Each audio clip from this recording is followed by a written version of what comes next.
Es una clase especial. Wow. Perdón. Esta es una clase especial con la invitada Natalia Ruiz Vargas, que es candidata a PhD en la Universidad de Chicago, Illinois, y está haciendo su doctorado en la familia Bromeliaceae, el género Picairnia, que es Weismachia, que Picairnia tiene varias especies endémicas y Weismachia tiene una especie endémica aquí también, ¿verdad?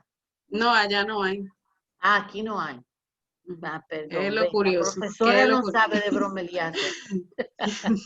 Bienvenida, Natalia. Gracias por ayudar mi clase para que sea más amena y para que nos brinde un poco de tu experiencia y conocimiento. Bienvenida. Muchas gracias, muchas gracias. Siempre un placer compartir. Gracias. Bien, ¿pueden ver la pantalla? Sí.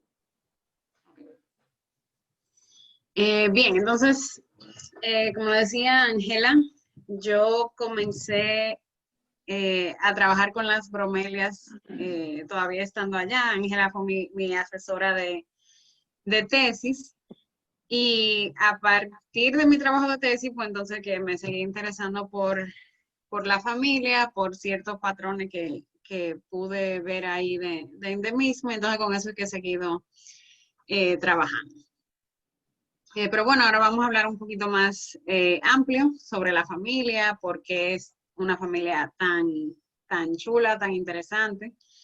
Y al final veremos un poco sobre las bromelias en el Caribe y la española. Bien, entonces, probablemente lo más conocido de la bromelia es la piña, que es una planta, ¿verdad? Todo el mundo la conoce ya, es sumamente común en la alimentación. Es sin duda, por ejemplo, aquí que aquí no hay bromelias de forma natural, cuando yo le tengo que explicar a alguien que es una bromelia, siempre le menciono a la piña y ya como que todo el mundo la ubica. Entonces, esta familia es de distribución neotropical, eso quiere decir que está solamente en América, en el continente americano, sobre todo Suramérica, Centroamérica y el sur de los Estados Unidos, además del Caribe. Hay una excepción que es la Pitcairnia feliciana, que es este puntico rojo que ven aquí en África. Se supone que esta especie llegó por dispersión a larga distancia al continente, es una población natural, la especie es endémica de esa región. La familia tiene aproximadamente 3.500 especies, es una familia bastante grande, es uno de los ejemplos más importantes de radiación adaptativa, y ahorita vamos a hablar un poquito más de eso. Pero es en sí una familia muy interesante, sobre todo para el estudio de evolución, porque tiene muchas adaptaciones bien interesantes. Y entonces, en cuanto a la morfología, las bromelias tienen muchas características muy similares entre ellas. Quizá, por ejemplo, esta forma que vemos aquí es lo que quizá todos asociamos con las bromelias. Dentro, ¿verdad? En características generales, tienen sépalos y pétalos diferenciados, como son monocotiledones, tienen flores trímeras y eso. La inflorescencia es terminal, siempre tienen inflorescencias con brácteas muy coloridas. El color de la flor puede variar, obviamente de la bráctea también, pero en general se reconocen por lo colorido que son las brácteas. Las hojas son, como las monocotiledones también, son hojas por lo general envainadoras que nacen del centro.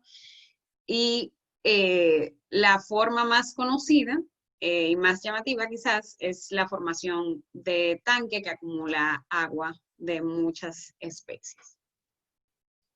Pero a pesar de todas estas similaridades y cosas, por ejemplo, quizás es verdad que ya yo tengo mucho tiempo trabajando con ella, pero las bromelias yo encuentro que son bastante fácil de distinguir con relación a otros grupos. Por ejemplo, tú muy fácilmente sabes que algo es una bromelia, o te puedes dar cuenta que algo es una bromelia. Ya dentro de las bromelias es un poquito más complicado darse cuenta de qué es cada cosa, pero son, en sentido general, son como un grupo fácil de identificar como miembro de la familia. Pero a pesar de eso hay muchas diferencias dentro de la misma. Por ejemplo, aquí tenemos una de mis favoritas que espero algún día ver en su medio natural, a Puya raimondi, que es la bromelia más grande. Podemos, a pesar de las diferencias obvias, vemos las características básicas, ¿verdad? Las hojas que nacen de la base, aunque parecen muchas puyas simplemente. La inflorescencia terminal, la flor efímera, todas esas características siguen estando presentes, a pesar de que vemos muchas diferencias obvias, ¿verdad? En el otro extremo de tamaño tenemos a Neuregelia lilliputana, que es una de las más pequeñas, que mide unos 3 a 5 centímetros, bien chiquitica, pero mantiene todavía la forma del tanque y todo eso. Tenemos la Tillandsius neoides, que la deben conocer, es muy común en los bosques montañosos allá, que tiene un hábito muy diferente, es bien distinta de otras especies de bromelia, simplemente como que cuelga de las ramas de los árboles. Y tenemos también, por ejemplo, esta como la Picairnia, que es de hábitat rocoso, de sustrato rocoso, que ya aquí esta no tiene la forma de tanque y eso, entonces sí vemos que hay, a pesar de las similaridades, muchas diferencias dentro de la familia. Entre las características importantes que han permitido la diversificación del grupo, tenemos el metabolismo o la vía CAM, que viene del metabolismo ácido de las crasuláceas. El nombre viene de esta familia, las crasuláceas, que fue donde se identificó la vía por primera vez, pero es una vía que ha evolucionado de forma independiente o que ha aparecido múltiples veces en el registro de plantas, que le permite a las plantas absorber el CO2 de noche, acumularlo en forma de ácido málico para que luego, durante el día y haya luz solar, poder utilizarlo para el ciclo de Calvin y así disminuir la pérdida de agua por evapotranspiración, por tener los estomas abiertos durante el día. Entonces, esto en sentido general es una adaptación asociada con ambientes secos. Entonces, muchas plantas como las crasuláceas, que como ven son plantas que acumulan agua, o sea, que pueden identificar rápidamente que deben ser plantas de climas secos. Y mismo, muchas suculentas también tienen ese mecanismo. Entonces, esta adaptación, como vamos a ver ahorita en un poquito más de detalle, se asocia tanto al hábito epífito como a los hábitats secos. Entonces, un mecanismo muy importante para la diversificación del grupo. Bien, entonces, les decía al principio que esta familia es un ejemplo de radiación adaptativa. La radiación adaptativa es un fenómeno que explica cómo en diversos grupos ha ocurrido como una explosión de diversidad, pero asociada a aprovechar ciertas características del ambiente. Entonces, no es solamente como que hay muchas especies de un género, no, debe ir, para que sea radiación adaptativa, debe ir asociado a que se están aprovechando nichos específicos. Y eso ha pasado con las bromelias. Entonces, por ejemplo, vamos a ver que ellas pueden vivir en todo tipo de ambientes. Nosotros, por ejemplo, la tenemos desde bosques húmedos a bosque seco. Aquí, por ejemplo, que esa es una población que está al norte, no es un bosque seco porque llueve mucho, pero sí crece sobre roca, está afectada por el salitre, eso pone las condiciones un poquito difíciles. Entonces se encuentra desde el nivel del mar hasta, por ejemplo, la Puya raimondi, que vive en los Andes sobre los 4.000 metros sobre el nivel del mar. O sea, se han adaptado a todos los ambientes posibles prácticamente que hay entre el sur de los Estados Unidos y hasta el sur de Sudamérica. Ay, ¿qué pasó? Ok. Bien, entonces, en cuanto al hábito, pueden ser terrestres, epífitas, siendo terrestres, pueden vivir tanto en suelo como en roca. Las epífitas pueden ser como esta tilancia que vemos aquí, que usa las raíces para adherirse al tronco y usarlo como sostén. Pueden ser como la tilancia usneoides o a otras que aquí les llaman plantas aéreas, que la venden mucho como plantas ornamentales, que no utilizan las raíces para anclarse al sustrato, simplemente como que cuelgan de donde sea que encuentren y ahí se mantienen. Entonces los hábitos pueden ser muy diferentes. Hay algunas también que, por ejemplo, son predominantemente epífitas, pero si caen al suelo también pueden crecer allí y adaptarse a las condiciones que encuentran. Pueden ser polinizadas por diferentes organismos, pero la polinización por aves, particularmente por colibríes, es de mucha importancia en el grupo, también ligado a la diversificación, como vamos a hablar un poquito más de eso en un momento.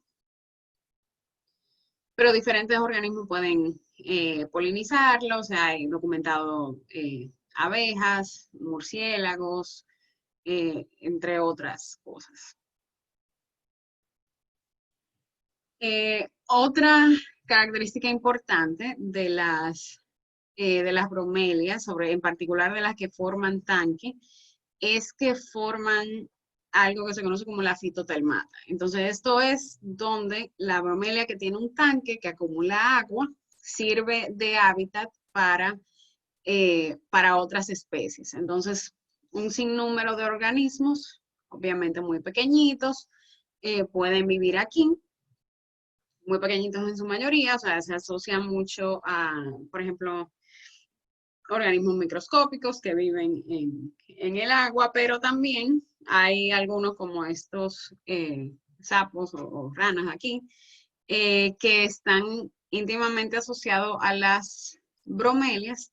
Ellos ponen sus huevos, por lo general en bromelia, también pueden aprovechar otras cosas donde se haya acumulado agua, pero tienen cierta predilección por depositar los huevos en las bromelias y entonces dentro de la planta es que se desarrolla la etapa larvaria de la especie. Entonces, además de ser un componente importante de biodiversidad dentro de los bosques, por formar una gran cantidad de las especies que pueden estar, o de los individuos que puedan estar componiendo el bosque en sí, son también un hábitat importante para muchas otras especies que utilizan y que viven también en el bosque.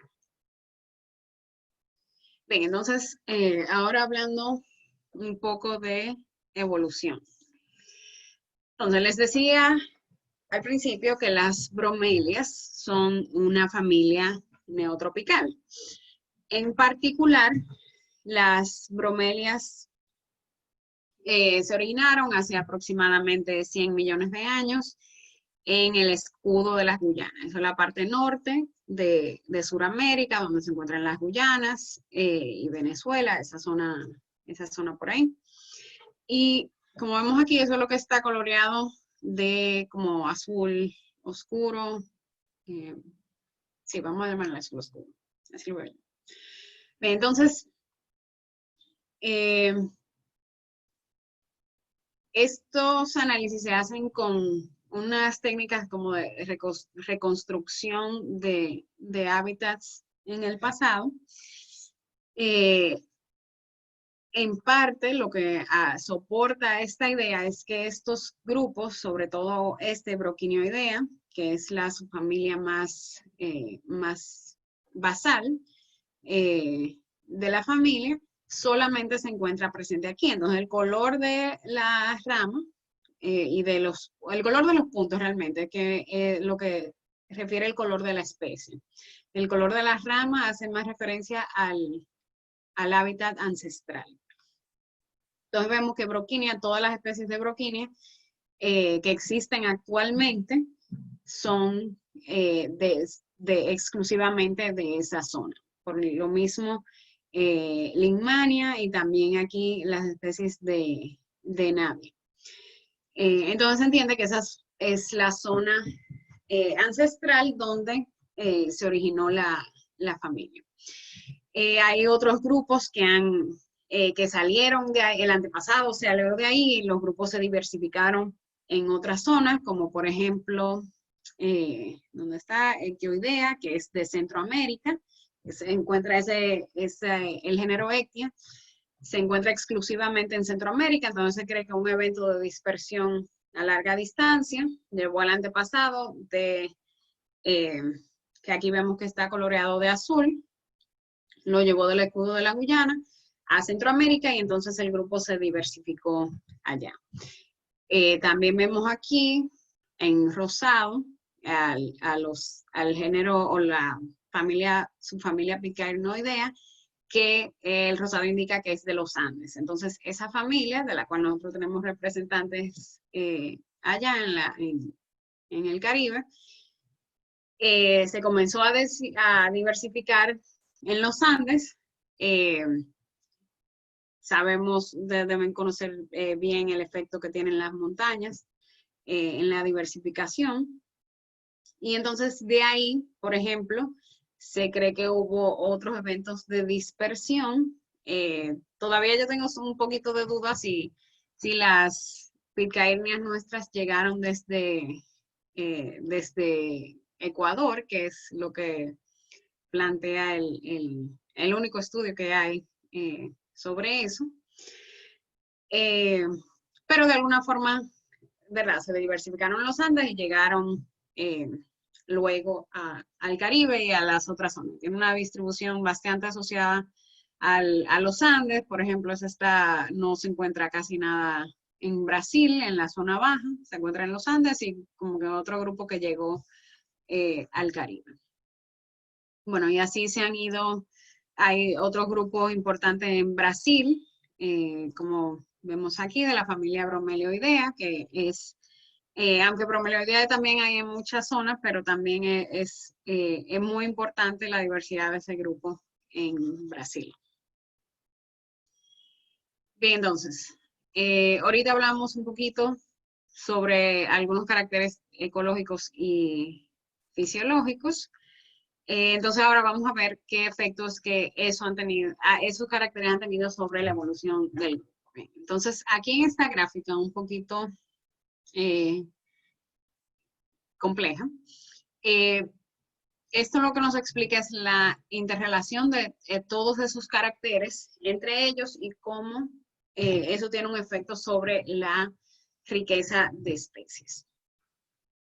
Entonces, ahorita les decía que algunos de estos caracteres están relacionados uno con otro. Entonces, por ejemplo, mencionábamos la vía CAM, que se asocia tanto con los hábitats secos como con el epifitismo. Entonces, le explicaba que, por ejemplo, las epífitas nosotros siempre las asociamos con bosques húmedos. Uno va a cualquier bosque húmedo en la República Dominicana y se va a encontrar con que hay muchas bromelias, muchos helechos, muchas orquídeas, muchas plantas epífitas en los bosques húmedos. Pero a pesar de que hay tanta humedad en esos bosques, como estas plantas no utilizan sus raíces para absorber agua desde el suelo, entonces, a pesar de estar en un lugar muy húmedo, viven en una especie de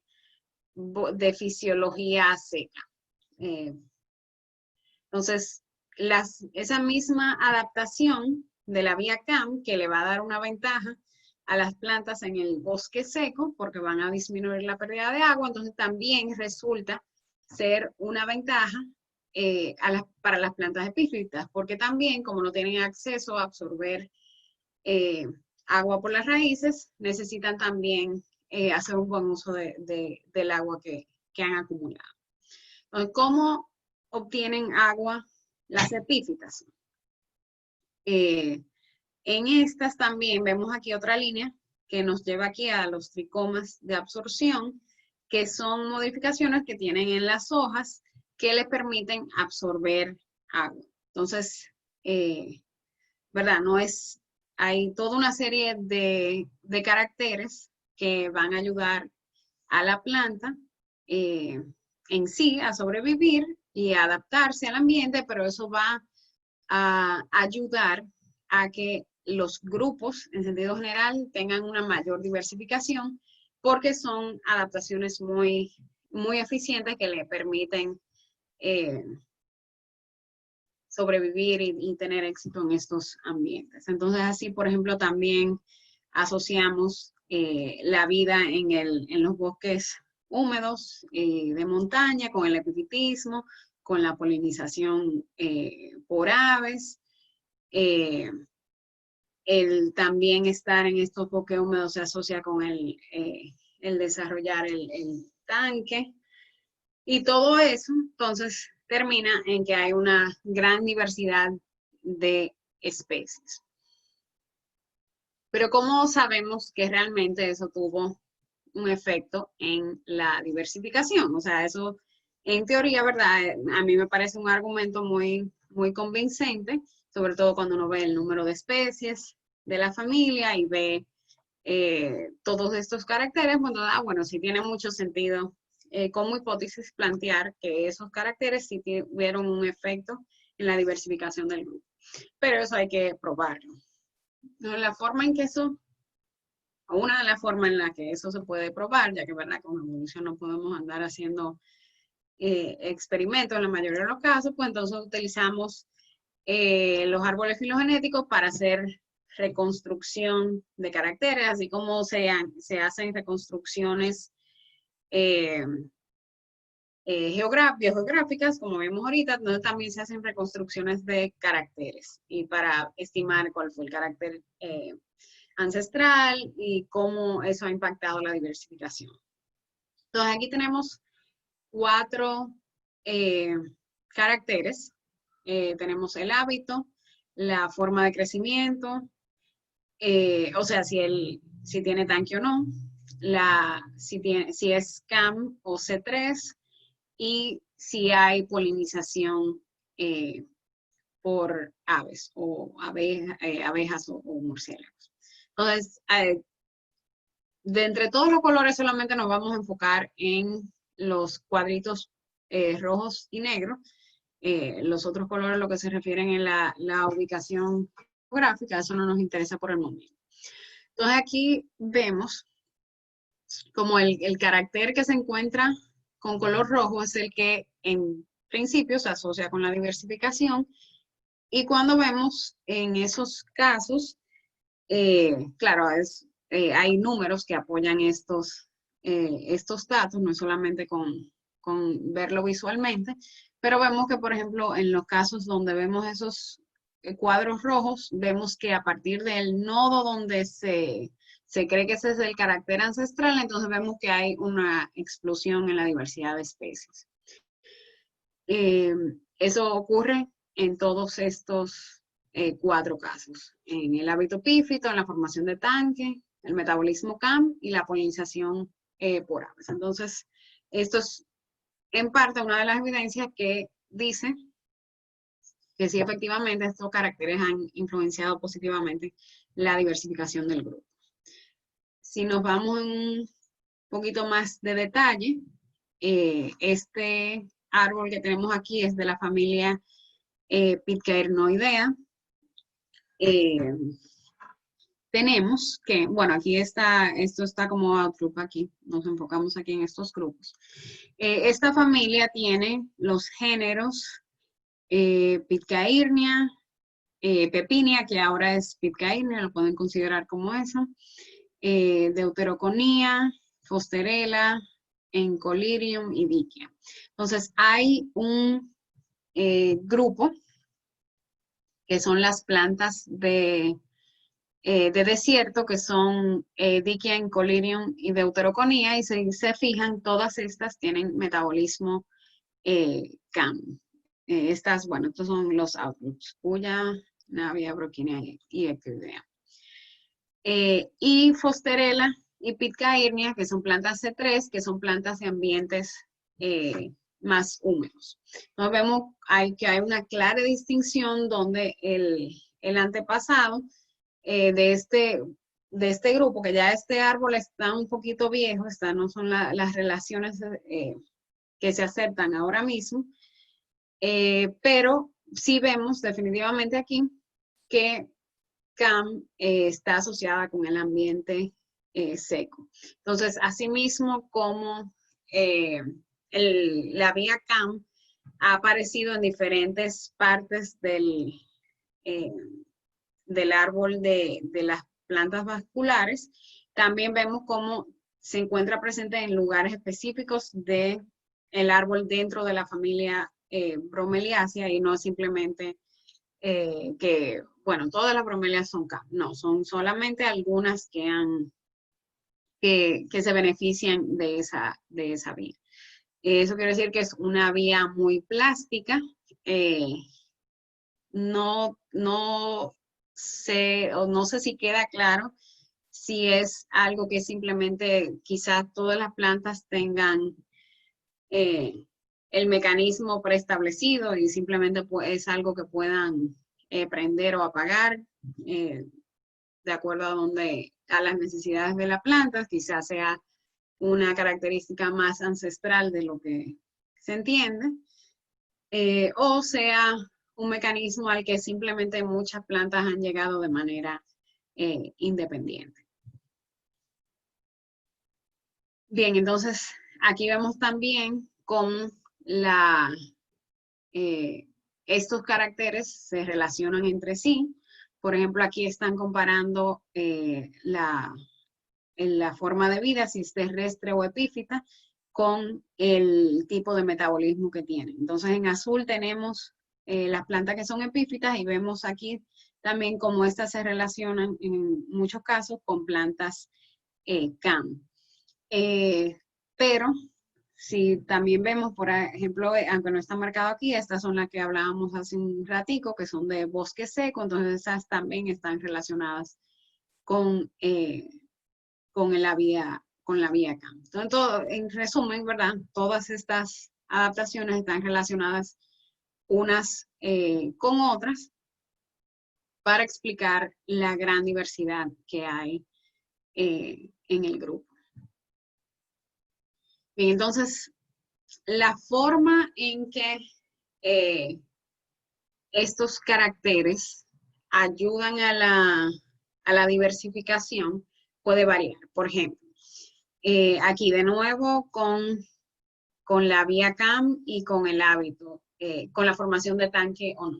Vemos aquí en esta gráfica que la vía CAM estimula la especiación en los grupos, o sea que los grupos donde se encuentran tienen una mayor tasa de especiación, pero por ejemplo, el desarrollar un tanque no afecta tanto la especiación, sino la tasa de extinción. Tienen una menor tasa de extinción, por tanto pueden acumular un mayor número de especies que las que no tienen tanque y tienen una mayor tasa de extinción. Bien, entonces, ¿qué sabemos de la organización de las bromelias y dónde se encuentran? Ya habíamos hablado, son plantas monocotiledóneas. Este es un grupo bastante robusto, prácticamente no hay duda de que son un grupo monofilético. Dentro de estas, las bromelias se encuentran en el orden Poales, que conocemos de muchas plantas de mucha importancia, como las poáceas, y todos sabemos la importancia que tienen estas para la alimentación, etc. Dentro de las poales, las bromeliáceas se encuentran aquí junto con Tifacia como uno de los grupos más ancestrales de este orden, siendo estas dos hermanas a todo el resto del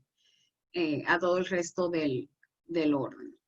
Esto quiere decir que quizá fue un grupo de los que primero se separó del resto de la familia, del resto del orden, perdón. A pesar de esto, la diversificación dentro de las bromelias se considera que es bastante reciente. O sea, por ejemplo, las poáceas son de distribución mundial, se encuentran en todas partes. Eso lo contrastamos con la bromelia cuya diversificación obviamente ocurrió luego de que ya Suramérica y África estaban separados, por lo que no hay muestras de estas plantas allá. Entonces lo que se entiende que pasó es que hubo un largo periodo de tiempo, quizás de mucha especiación y mucha extinción dentro de la familia Bromeliaceae, hasta hace unos 20 millones de años solamente, donde se entiende que los grupos actuales comenzaron a aparecer en el registro fósil. O sea que tuvo una historia quizás de mucho tiempo, de muy baja diversidad, hasta que entonces empiezan a ocurrir esos eventos de adaptación, de radiación adaptativa, recientemente en la historia geológica. Tradicionalmente la familia se clasificaba en Tillandsioidea, Pitcairnioidea y Bromelioidea. Todavía ya esas clasificaciones no se usan, uno no va a encontrar un artículo reciente que lo clasifique así, pero todavía hay muchos trabajos clásicos que si uno los busca son las clasificaciones con las que se va a encontrar. Entonces, las clasificaban así de acuerdo a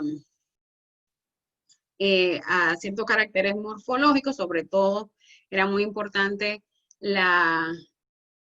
el fruto. En las tilancias, las tilancioideas, por ejemplo, el fruto es como plumoso, o sea que tiene una dispersión aérea.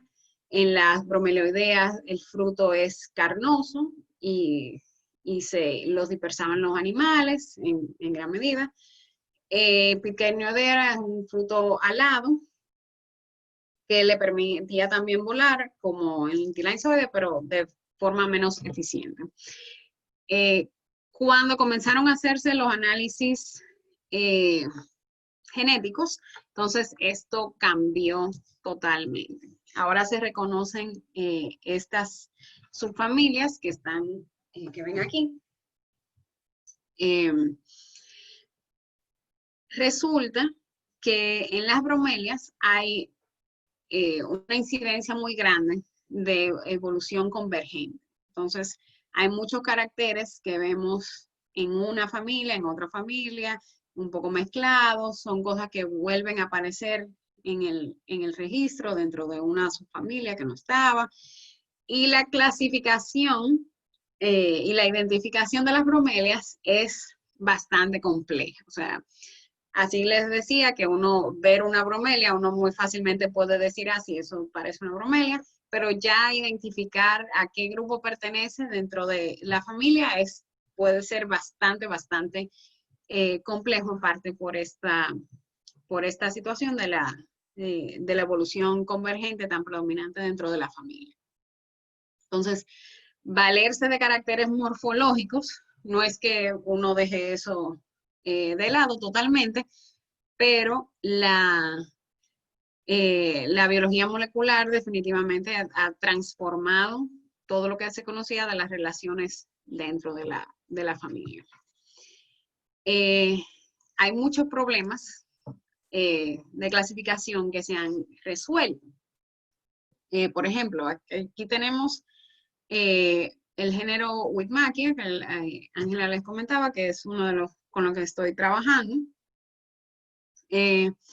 Este grupo aquí tenía, bueno, aquí sí, no sé si pueden leer, pero aquí todavía tenemos algunos de los nombres viejos, tenemos los nombres viejos de la familia, esto fue reclasificado. Ahora todo esto que está en marrón y verde es Whitmackia, el género Whitmackia, y esto aquí es Roembergia. Como ven, por ejemplo, había Eggmea, Rombergia por todas partes, Oenbergia, todo mezclado. Eso implicaba que estaba mal circunscrito, estaban mal circunscritos los géneros. Con la biología molecular, entonces vemos que, bueno, podemos identificar claramente varios grupos. Vemos que esto es un grupo monofilético por aquí, esto es otro grupo monofilético por acá. Se identifican caracteres morfológicos asociados a cada grupo. Y bueno, pues ya todo esto aquí se conoce como Rombergia, todo esto aquí es Whitmackia. Y estas son las del Caribe. Entonces, ahora esto se entiende mejor cuál fue la evolución del grupo, se pueden hacer estudios de cómo han evolucionado los caracteres, la biografía, todo eso. Porque ya se tiene una identidad más, vamos a decir, más acertada, no vamos a decir todavía correcta, de cada especie. También, por ejemplo, aquí esto es de un estudio que se hizo recientemente sobre la familia, subfamilia Tillandsioidea. Tillandsia es otro grupo que tenía mucho desorden taxonómico, muchas cosas que eran Tillandsia que ahora se saben que no son Tillandsia. Cuando se hizo este trabajo en el 16 se crearon varios géneros como Barfusia, Wallisia, ahora Siskea, todos estos que antes estaban formados, que antes eran Tillandsia, pasaron a formar parte de otros grupos. Entonces sí, ya se ha ido corrigiendo algunos errores que se sabía que existían, pero no hasta esto todavía no se había podido resolver. Pero todavía quedan muchos otros problemas. Y resulta que la biología molecular, aunque ha ayudado a resolver muchas cosas, todavía, ¿verdad? Se pasó de hacer estudios moleculares con un gen o con 3 genes y ahora en la etapa que estamos, donde tomamos cientos o miles de genes para crear los árboles evolutivos. Entonces todavía las bromelias están un poquito rezagadas en ese sentido. Ya se han empezado a hacer algunos estudios genómicos, pero todavía no hay un estudio, no hay muchos estudios amplios.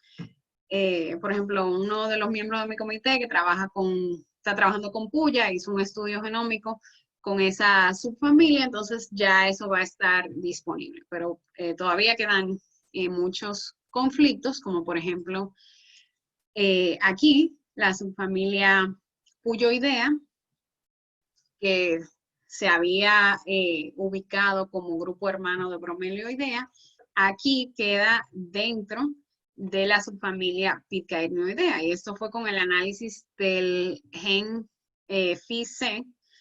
Entonces, diferentes genes pueden darte diferentes resultados, por lo que tomar cientos o miles de genes te debe dar una aproximación mejor a la realidad. Entonces, todavía esos son temas que hay que darle atención, como también, por ejemplo, el género Eggmea, que es un género bien grande y todo el mundo sabe que es un desorden. Hay muchas cosas que son Eggmea, que todo el mundo sabe que no deben ser Eggmea, pero todavía no hay un estudio,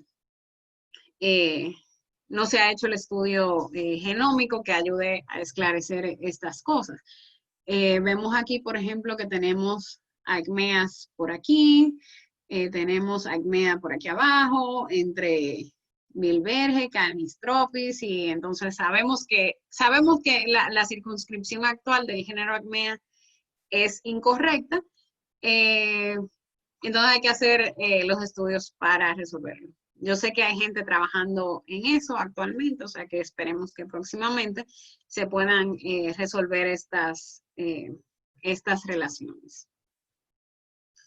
Bien, entonces, un poquito sobre lo que tenemos en el Caribe y en República Dominicana, o en la Española. Como vemos aquí, sobre todo en del endemismo, o sea, nosotros tenemos un muy bajo endemismo de bromelias en el Caribe. Y tenemos también una diversidad genérica también un poquito baja. Eso, ¿verdad? Tiene algunas razones. Las especies, la familia es suramericana. Para llegar al Caribe hay que romper muchas barreras y de hecho la mayoría de las especies que nosotros tenemos son especies de tilancia que tienen semillas que viajan con el viento. Entonces eso también explica que tengamos un muy bajo endemismo, porque estas especies, como pueden fácilmente llegar al Caribe, entonces pueden también fácilmente dispersarse entre diferentes lugares. Vemos una excepción en Jamaica, que tiene endemismo alto. Eso es por el género Whitmackia, que tiene como de las 17 especies que hay en el Caribe, 13 se encuentran en Jamaica. Y por eso eso está así rojo. Pero en sentido general el endemismo es bajo. Entonces, nuestra flora de bromelia está compuesta por estos géneros. Aquí resaltan Tillandsia, Whitmackia y Pitcairnea en número de especies. Whitmackia y Pitcairnea, entonces, son las excepciones al bajo endemismo. Estos dos géneros, que son con los que estoy trabajando, las especies caribeñas son exclusivamente del Caribe y suelen ser exclusivas de cada isla. Entonces, por ejemplo, Cuba tiene una especie de Pitcairnea y una Whitmackia. Puerto Rico tiene una de Pitcairnea, tiene creo que dos de Whitmackia, y así algunas de las islitas de las Antillas Menores comparten algunas Pitcairneas, no llegaron las Whitmackias por aquí, o no las de ese grupo por lo menos.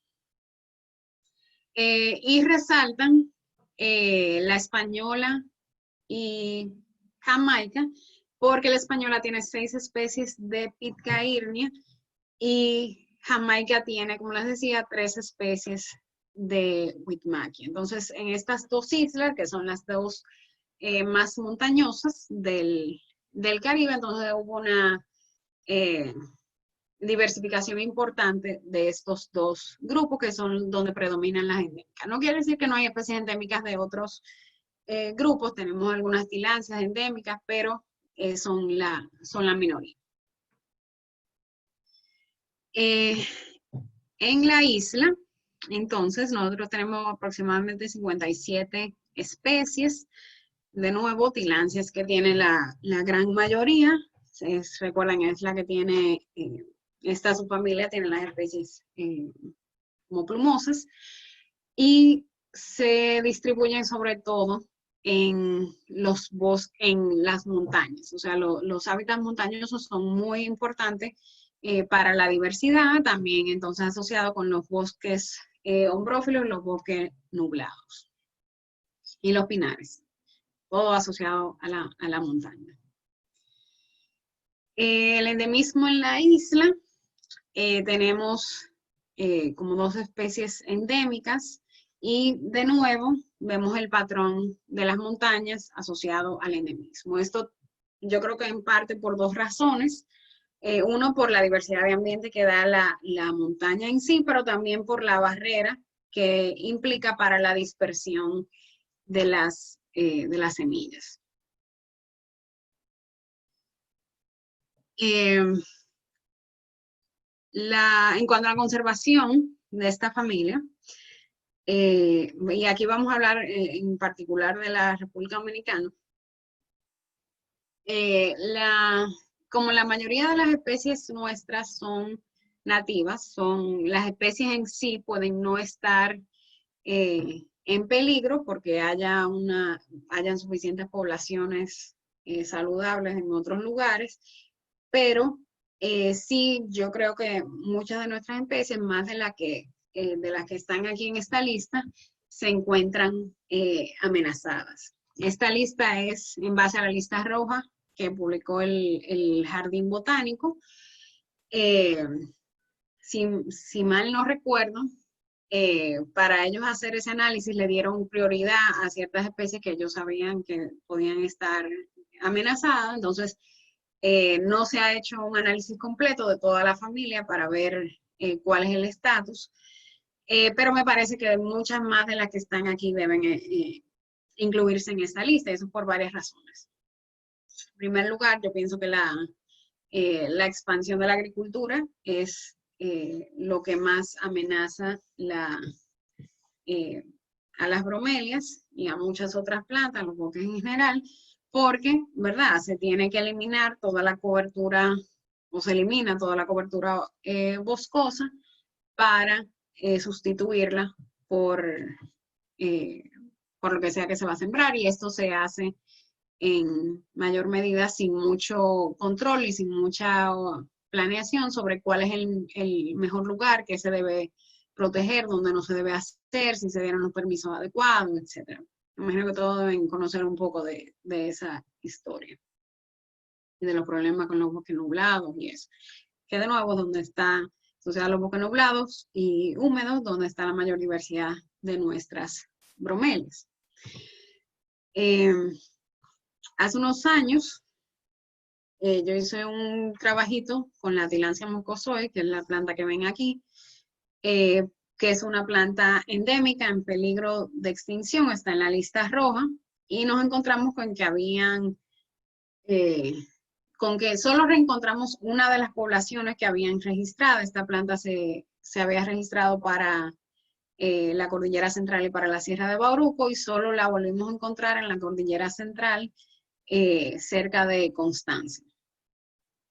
Y como vemos, es un lugar que está muy cerca de la carretera, ya eso implica cierto impacto, la encontramos solamente en unos pocos árboles y en bajos números de individuos. Entonces, lo que nos encontrábamos cada vez que llegábamos a uno de los sitios donde se supone que había una población, es que había sido el lugar sustituido o limpiado para fines agrícolas, etc. Entonces, otra amenaza para la flora, y en particular para estas, es el cambio climático, que amenaza con disminuir los hábitats disponibles para estas especies. Entonces, esta proyección que vemos aquí es basada en las poblaciones originales que se habían reportado para Tillandsia mucozoe, por eso, ¿verdad?, la vemos en más zonas, aparte de la única población que encontramos en la Cordillera Central, y vemos que para el 2050, en el mejor escenario, o sea, cuando hay menor cantidad de emisiones, tenemos una disminución de un 17%, en el mayor de un 31%, pero al 2070 vemos que en el peor escenario hay una disminución del 46% aproximadamente del espacio que tienen disponible. Pero claro, eso es asumiendo que el espacio va a estar ahí disponible. Como les decía, o sea, la destrucción de hábitat, la fragmentación de hábitat, me parece, o sea, una amenaza mucho más importante, sobre todo por, eso no hay que esperar al 2070 para ver los efectos. O probablemente no lleguemos al 2070 con esos hábitats disponibles para las especies. Porque lo más crítico, sobre todo para las especies epífitas de bromelias, es que son plantas que solamente se encuentran en bosques maduros. Si tú tenías un bosque con bromelias, como este aquí en la foto, si tú tumbaste el bosque para limpiarlo para agricultura, y a los 10 años hay un proyecto de reforestación, tú puedes sembrar los árboles nuevamente, pero sustituir la flora epífita es otro tema. O sea, ya esas plantas que necesitaban estar colgadas de los troncos para poder dispersarse, ya no pueden hacerlo porque ya simplemente no están ahí. Entonces, habría que esperar quién sabe cuántos años para que se recuperen, se vayan recuperando al paso otra vez los bosques para que puedan, en teoría, volver a ser colonizados por las epífitas. Entonces, por eso es sumamente importante, sobre todo, prevenir la destrucción del bosque, porque una vez que desaparecen los hospederos, pues ya recuperar la diversidad de las plantas epífitas es, no vamos a decir que imposible, pero por lo menos muy difícil. Y bueno, hasta aquí creo que llegamos. Y sí, entonces, si tienen preguntas, pues creo que podemos pasar ya a esa Pregunten, por etapa. favor. Muchísimas gracias, Natalia. Excelente la presentación, me gustó muchísimo. Qué bueno, qué bueno. Eh, Yo tengo una pregunta. sí, Miranda. Yo quería saber si con las epífitas se podría hacer como un programa de conservación, que sea que tú consigues las semillas y si en algún sitio que tú veas que sea propicio para que ellas se desarrollen, se podría hacer algo así, ya que se encuentran en peligro. O solamente se pueden hacer de manera natural, o sea, solamente ella tiene la capacidad de dispersarse. No, se puede. Por ejemplo, para las epífitas, en particular para las bromelias y las orquídeas, se usa mucho el cultivo in vitro para reproducirlas. En las orquídeas en particular porque, ¿verdad? Está el tema de la relación que tienen con los hongos, que ahora no recuerdo el nombre, para recrear esa... Micorrizas. Eso mismo. Y para recrear esa condición, entonces es muy importante el cultivo in vitro. En las bromelias también funciona y también se usa, pero el tema, y yo, ¿verdad? Yo no trabajo eso, así que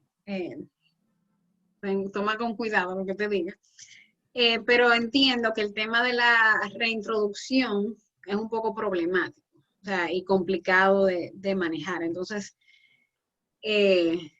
las reintroducciones, ¿verdad? Se hacen en ciertas condiciones, pero siempre como que el primer plan es tratar de proteger antes de tener que recurrir a reintroducir. También en el caso de las epífitas, la verdad que no sé cómo funciona la mecánica de la reintroducción, si uno como que llega, porque cuando uno hace reforestación, uno va a siembrar la planta. Con las epífitas no sé si uno puede como que llegó, la colocó sobre una rama y ya lo dejó ahí. No entiendo bien cómo funcionaría esa mecánica de reintroducción. No sé si, Ángela, usted tiene como alguna... Es que el asunto en verdad es un poco complicado porque para eso habría que hacer estudios de sucesión en comunidades de epífitas y entonces ver cuáles son de la familia y los géneros de esas comunidades que llegan primero o que tienen asociación con forófitos y la mayoría de esas cosas sencillamente no las sabemos. Entonces, se podría hacer algo, se me ocurre a mí así, mi propuesta es, por ejemplo, que empezáramos con las plantas que se hacen in vitro en el jardín botánico y por ejemplo en la universidad, que hay otro laboratorio pequeño, que se utilicen para programas de reintroducción experimental en parques urbanos, por ejemplo, de la ciudad, los que estén mejor conservados, como el Mirador Norte, la misma reserva del Jardín Botánico, y entonces hacer un seguimiento y unos estudios experimentales para ver la adaptación, el tiempo de implantación que tiene la planta, que eso tampoco sabemos cuánto dura para reproducirse. Sí. O sea, tendríamos mucho que ganar en cuanto a información de ciclo de vida, historia natural de muchas especies nativas y endémicas, pero sabiendo que es todo experimental y que no hay garantía de que si funcionó en un ecosistema urbano con esas especies, va a funcionar con otras, por ejemplo, en bosque nublado, porque las condiciones son muy diferentes. Pero siempre hay cosas que se pueden hacer y esa es una buena idea, me parece. Yo sé que el botánico tiene experiencia con la cacatica, pero no sé si eso incluye como intentos de reintroducción de la cacatica al medio natural. Esa es la parte que yo creo que nos está faltando. Ok. Si puedo Otra vez a Betsaida por ahí. Hola Natalia, está Amelia, ¿puedo interrumpir? Hola Amelia, ¿cómo estás? Sobre el tema que están hablando de reintroducción, hay unos experimentos que se han hecho con briofitas epífitas en bosques nobles en Puerto Rico, principalmente de la familia Nequeraceae. Como son bosques que se supone que están limpios de epífitas, ellos intentaron hace unos años. Y el problema principal que encontraron era la parte de sujeción en la superficie del árbol. Era obligatorio utilizar algo que obligara a la planta a mantenerse en el sitio, por así decirlo. En este caso, briofito era un chin más fácil porque con un chin de pega se resolvía, pero en el caso de las bromelias, si son bromelias, dependiendo del estado en que se encuentre, me refiero a si está inmadura, si ya está madura, si está ya casi en etapa de reproducción, no sé, en ese caso, puede ser un poquito más complicado porque dependiendo del tipo del árbol que introdujeron en el sitio, la corteza puede impedir o no la sujeción de la planta al lugar. Entonces habría que ver si es necesario que los bosques sean más viejos, tengan cierta permanencia para que plantas epífitas se puedan mantener dentro de la población ya establecida del bosque per se y que ya sean parte de, porque estaban limpios de epífitas en el momento y ya tenían 20 años establecidos estos bosques en Puerto Rico cuando hicieron el experimento. Y perdón por la interrupción. No, bienvenida, gracias. Amelia, bienvenida. Muchas gracias. Y yo, una experiencia tal vez doméstica que yo tenía cuando tenía una casa con patio y cultivaba orquídeas, principalmente híbridos comerciales, yo lo que hacía era con una tela de algodón limpia, pues amarraba el vástago que yo quería pegar en algún árbol de naranja u otro que yo tenía en el patio. Y así se humedecía y por lo general funcionaba. Pero, como digo, la mayoría son híbridos comerciales que ya tienen otro tipo de adaptación, pero eso es, como dije, la preferencia de los forófitos y muchísimas cosas que no sabemos. Pero, como digo, podemos aprender como los boricuas hicieron y ver qué podemos hacer.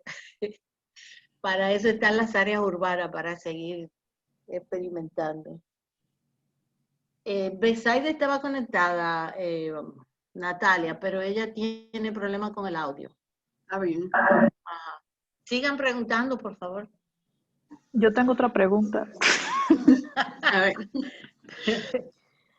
Que cuando tú estabas pasando las diapositivas al principio, yo vi que tú pusiste una foto donde se veía que estaban cerca de la costa. Entonces yo te quería preguntar si habían bromelias que son halófitas. Buena pregunta. Aquí, por ejemplo. Creo que la picairnia es así. Ajá. Sí, hay muchas de las picairnias en particular, las del Caribe, vamos a decir, porque, ¿verdad? Dijimos un momento que este grupo se diversificó en los Andes, pero muchas de las especies del Caribe crecen así pegadas a las rocas, como en los alcantarillados, no en los alcantarillados, ay Dios. Bueno, pegadas a las rocas me olvidó la palabra. Pero acantilados. Eso mismo, gracias. Eso mismo. Entonces, donde reciben una gran influencia del salitre, porque es ahí pegadito donde le debe salpicar todo el agua. Es muy común en las picairnias del Caribe. ¿A qué punto, verdad? Eso fisiológicamente implica como que si el agua se queda de manera superficial y no la absorben, o sea, ese tipo de detalles fisiológicos no te sabría decir. Eso Pero es de lo que tenemos que aprender también. definitivamente tienen que tener cierta tolerancia a esas condiciones tan adversas, tanto de la concentración de sal como de la brisa extrema a la que pueden exponerse ahí. Porque pocas otras cosas crecen en esas condiciones. Sí. No son tantas las plantas que logran hacerlo. Pueden ver ahí en la foto que hay unas que están secas, porque también no es solamente el salitre, sino el viento. El viento a veces impacta duro en esos acantilados también. Entonces, también, perdón por preguntar tanto. No. Pero por favor, nosotros, entren. Entonces, también mientras tú estabas hablando de eso, como son halófitas, a mí, como pueden algunas ser halófitas, a mí también como que me interesó saber la manera en la que ellas guardan agua. Porque usualmente las plantas halófitas tienen una reserva de agua. Estas pitcairnias no son suculentas. La hoja es bien delgada. No forman tanque, no acumulan agua como por otro mecanismo. Son la mayoría rocosas, o sea, tienen su raíz ahí de anclaje con el sustrato. Si estas se dan en ambientes muy húmedos, o sea, esto es en la costa norte donde llueve mucho, o sea, que cae mucha agua, que quizá por eso que logran simplemente vivir ahí porque tienen esa entrada de agua casi constante, porque fisiológicamente no sé dónde acumularían agua, porque no tienen como ningún tejido de acumulación importante. Pero hay bromelias que son suculentas. Sí, pero no estas. Hay bromelias, por ejemplo, yo sé que tengo una foto de esta, por ejemplo, es bien durita, no sé si se ve bien en la foto no se ve bien. Bueno, y quizá esta no tanto, pero hay algunas de este grupo de Dichia que son de hábitat seco, que sí tienen, las hojas son bien gorditas y acumulan algo de agua, las hojas. Gracias. ¿Alguien más, por favor? Sí, yo. Natalia, gracias por la presentación. Quería preguntarte, no sé si lo dijiste, si entre las bromelias, como hablaban de las plantas epífitas, si habían algunas que eran parásitas, si hay especies de bromelias que sean parásitas. No hay ninguna que yo conozca registrada como parásito. Simplemente están ahí tomando el árbol de soporte. Ok, gracias. Sí hay algunas que no, ¿verdad? No lo mismo que parásitas, pero sí en algunas broquíneas sí se ha identificado que son plantas carnívoras. Sí, en los tepuyes de Venezuela, ¿verdad? Sí. Gracias. Vamos, chicos, continúen. ¿Vieron qué bonito los cladogramas de Natalia? Más bonito y más grande que los de Betsaida. La verdad es que ha cambiado mucho el análisis de las bromeliáceas. Sí. La siguen biología molecular ha impactado mucho. Siguen siendo súper interesantes. Sí, ahora más todavía. Porque ahora que se puede hacer tantas cosas. Sobre todo con la biografía, está muy chulo. Sí, el trabajo tuyo tiene un gran componente biogeográfico, ¿verdad? Sí, por eso Waimakia, Jamaica, la española. Sí, es el objetivo principal de mi trabajo, es determinar la historia biográfica de Witmakia y Pitcairn en el Caribe. Y si hubo eventos que se consideren paralelos, ¿no? Sí. En la radiación. Exacto, sí, ver, por ejemplo, la ruta migratoria hacia el Caribe y ver cómo de ahí se diversificaron y se inmigraron a las diferentes islas. Sí, está muy chulo. Sí, eso pienso yo también. Por favor, no me dejen sola preguntando. ¿Cuál fue la que tú encontraste en la tesis que me hizo pensar a que era Wellenbergia era? Oenbergia. Lo que pasa es que Oenbergia es ahora Witmakia. Ah, ok. Pero tú encontraste un ejemplar de un alemán. No. Lo que pasa es que con Witmakia ahora, antes Oenbergia, es que, ¿verdad? Dijimos que tiene una diversidad muy grande en Jamaica, se encuentra en Cuba, en Puerto Rico, pero no está en la española. Nunca ha habido ningún registro, que es bastante extraño, sobre todo porque aparentemente hubo 2 eventos diferentes de migración hacia Puerto Rico, o sea, 2 eventos de colonización, y no hay nada en la española, que nunca se ha registrado. Pero, ¿sí? ¿Fue un espécimen que tú encontraste entonces en algún herbario virtual que refería a aquí cuando hiciste la tesis de licenciatura? Es que yo recuerdo. No recuerdo eso. Yo lo voy a buscar porque yo sí me acuerdo que yo recuerdo que eso me quedó ahí, pero ¿qué hace este espécimen, ese alemán loco diciendo que esa cosa? Sí, había un caso de una Pitcairnia xanthophylla, creo que era, que es una especie endémica mexicana que sale en algunas listas como reportada aquí, Sí.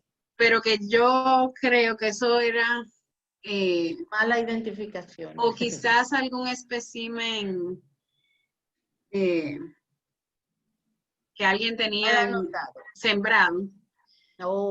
Y quizá quedó como, sí, hay algo registrado aquí y se fue pasando como de lista en lista, porque es claramente una especie endémica de México. Sí, a lo mejor Arisa Julia tenía algunos sembrados, porque él era eso pienso, como él sembraba de todo. Cultivaba, y alguien se la traería de allá. Y ahí se quedó como que estaba registrada para el país. Bueno, chicos, por favor, pregunten. Quiero preguntar algo. Sí, Ángel.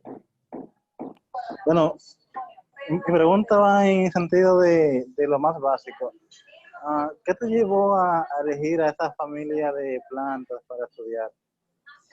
Bien, fueron 2 cosas. Primero, obviamente, de verdad, son una familia súper interesante, con muchas adaptaciones muy interesantes. Pero también había un tema práctico. Cuando yo elegí el tema, mi tesis de licenciatura fue con la colección del herbario. En parte porque, ¿verdad? Ya uno no tiene quien le financie sus tesis, sus viajes de campo, entonces eso puede convertirse a veces en un problema si uno no tiene las facilidades para andar haciendo viajes de campo. Y yo quería graduarme rápido y entonces decidí hacer una tesis con la colección del herbario junto con Cintia Ortiz. Y entonces elegimos en parte la familia bromeliácea porque como el número de especies era manejable, no era insignificante, pero tampoco eran las orquídeas que tienen 400 especies. Entonces hubo ese aspecto de ser un poco práctico al elegir el tema de la tesis. Pero también, o sea, me encantan, o sea, son un grupo súper interesante, en particular el tema del endemismo con esos grupos del Caribe, que la biografía caribeña es un tema todavía es relativamente poco estudiado, considerando las importantes radiaciones que han habido en el Caribe y eventos de diversificación. Y que ahora el Caribe es el tercer hotspot de biodiversidad en el mundo. Entonces, por eso también sigo con ellas. En verdad yo creo que ustedes fueron por lana y salieron trasquiladas porque quedaron enamoradas del tema. Incluso Cintia, que después no siguió por la vía botánica, todavía se acuerda de Sí, los sí, que son muy chulas. O sea, son, a pesar de, además de ser plantas, ¿verdad?, intrínsecamente muy bonitas, sobre todo por lo colorida y lo llamativas que son ecológicamente y evolutivamente plantas sumamente interesantes, con mucho con que trabajar. y que no habían sido trabajadas en monografía todavía, no han sido para la isla todavía. Está pendiente. Esperamos ver la tuya, sí. Sí. ¿Alguien más? Bueno, pues muchas gracias. Para mí la parte de elegir el tema y la línea de investigación de un científico es muy importante, lo que le inspira a seguir aprendiendo y a buscar información. Sí, sí. Sí, aparte de la piña, ¿verdad? La ananas, si hay otras especies que tengan algún uso que no sean ornamentales, sino comestibles. ¿O qué otro uso podríamos obtener de las bromelias? El género bromelia también se consume. Yo nunca lo he consumido, me parece que es algo como raro, pero también se consume algo de ella. La que se dice maya, ¿verdad? Ajá. Sí. Esas también. En ¿sí? Cuba, perdón, Natalia, en Cuba y en la Española, en República Dominicana, la maya es una planta que forma parte del folclore y ha pasado a la historia en la música. Por ejemplo, hay uno guaguancó y rumba en Cuba. Al cozongo que se quema la maya, porque esa fruta se come tirada en el fuego para que reviente y se pueda pelar la cáscara, que es urticante. Pero yo he llegado a comer, yo comí maya y a mí me gustaba porque es un poco ácido el sabor y como astringente que te explota en la boca.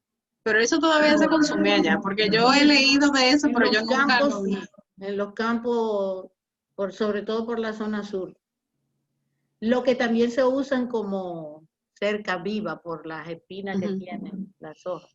Sí, esas son terrestres y son bastante grandecitas y tienen las hojas, como decía Ángela, con el borde lleno de espinas y entonces usan para acercar. Incluso eso es de lo que hay que estudiar todavía, yo creo.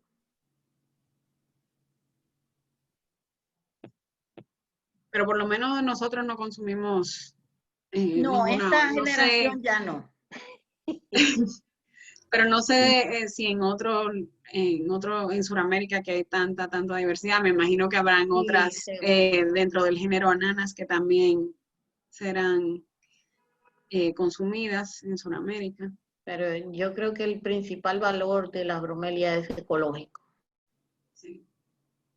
Y fundamentalmente han sido poco valoradas en ese sentido.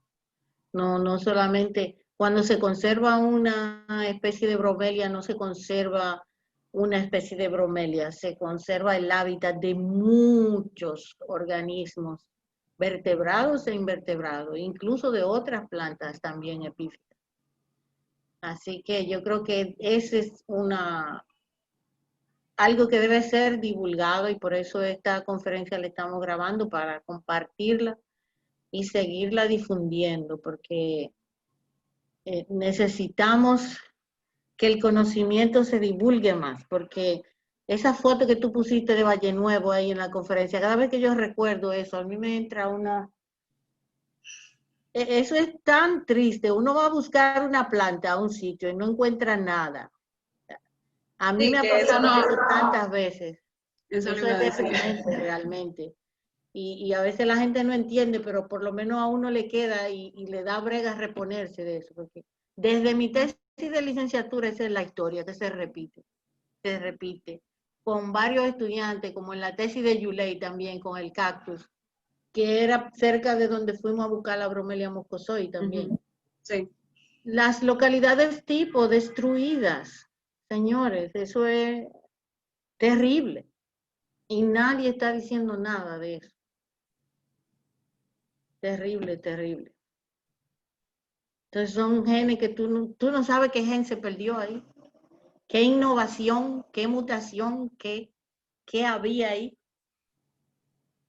Y toda la biodiversidad asociada a ella que se perdió también es terrible realmente. Es una catástrofe ecológica. Esa sería la palabra para eso. Por favor, si no tienen más preguntas, vamos a dejar que Natalia vuelva a sus ocupaciones y dejarle lo que queda del tiempo para que ustedes se repongan y el jueves me hagan una buena presentación. Muchísimas gracias, Natalia, y gracias a todos los que me conectaron. Sí, Gracias. fue una muy buena presentación. Sí, Gracias, siempre a la orden. Gracias. Bye, bye.